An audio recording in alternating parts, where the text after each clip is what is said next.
اعوذ باللہ من الشیطان الرجیم بسم اللہ الرحمن الرحیم اللہم صلی علی سیدنا و مولانا محمد وعلی آلہ واصحابہ وبارک وسلم وصلی علیہ۔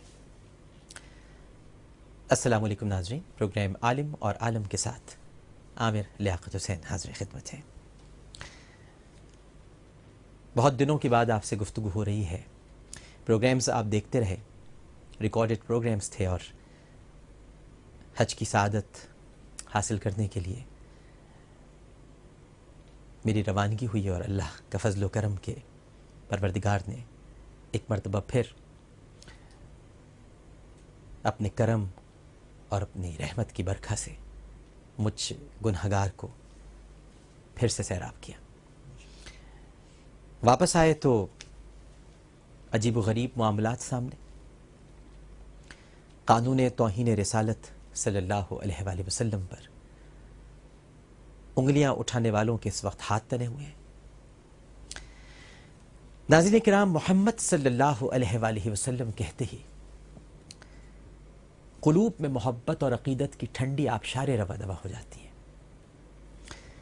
اس مقدس لفظ کے صوتی اثرات سے طاری ہونے والی عشق کی بے مثال کیفیت کا اظہار لفظوں میں ناممکن ہے۔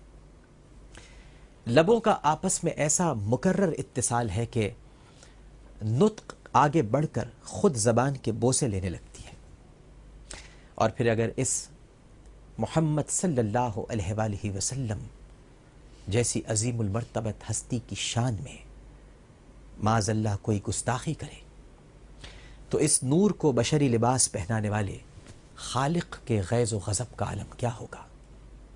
یہ کہتے ہوئے بھی زبان تھر تھرانے لگتی ہے۔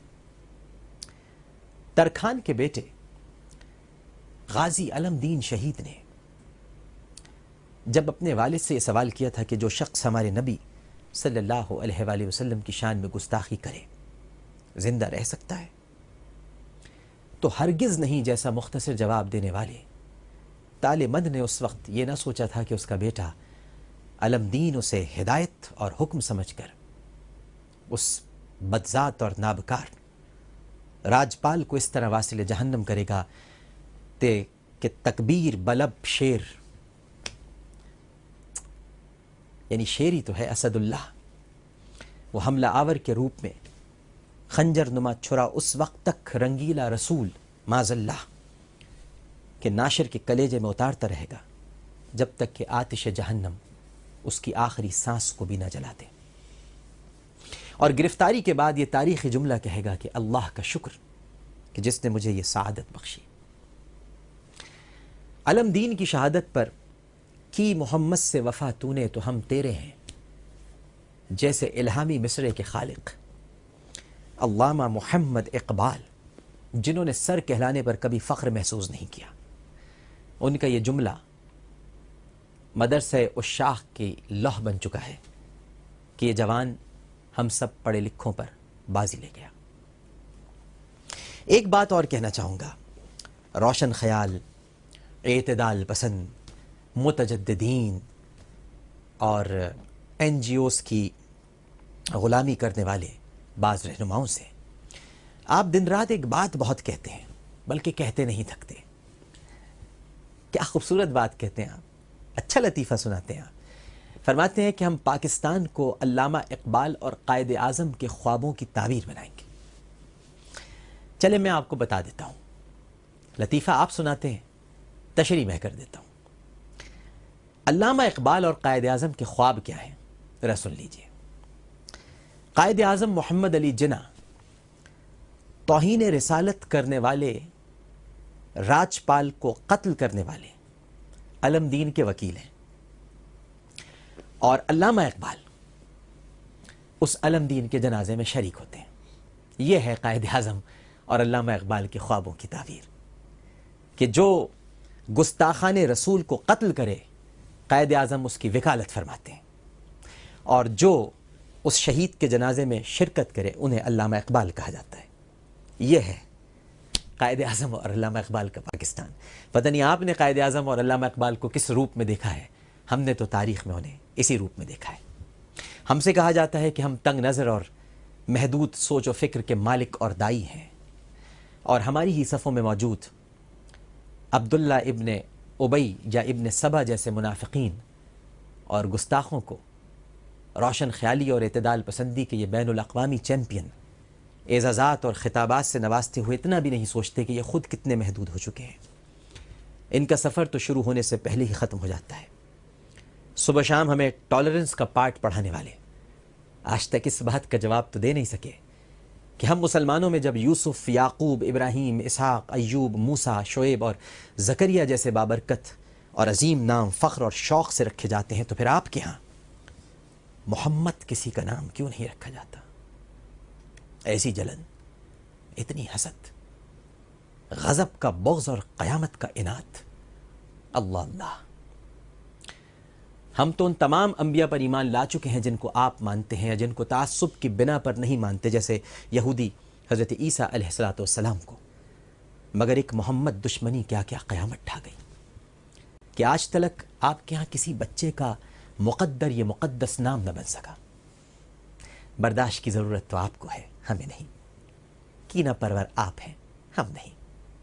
دل میں بغض کی آگ جلائے آپ بیٹھے ہیں، اور چاہیں تو آب رحمت للعالمین سے یکدم اس آتش بے وجہ کو سرد کر دیں، لیکن اس کم بخت انا اور زوم برتری نے ابو جہل کا راستہ بھی روکا تھا، اور آپ کو بھی نہ جانے ہدایت سے کب تک دور رکھے گی۔ میں تو صرف اتنا جاننا چاہتا ہوں اس پروگرام کے توسط سے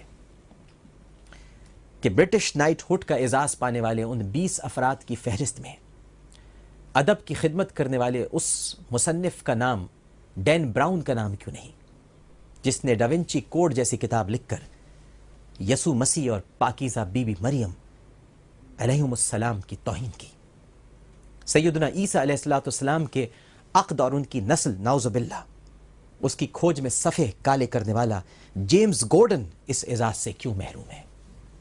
کیا صرف اس لیے کہ کتاب استثنا بائبل کے باب 12 آیت نمبر 17 میں رسولوں کی شان میں گستاخی کی سزا سزائے موت ہے؟ بائبل میں بلکہ نائبین رسول کے گستاخوں کو بھی واجب القتل قرار دیا گیا ہے۔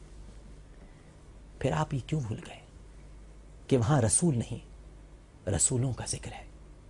یعنی بائبل کا حکم ہے کہ صرف یسوع مسیح کی نہیں بلکہ رسولوں کی توہین کرنے والے کو قتل کر دو۔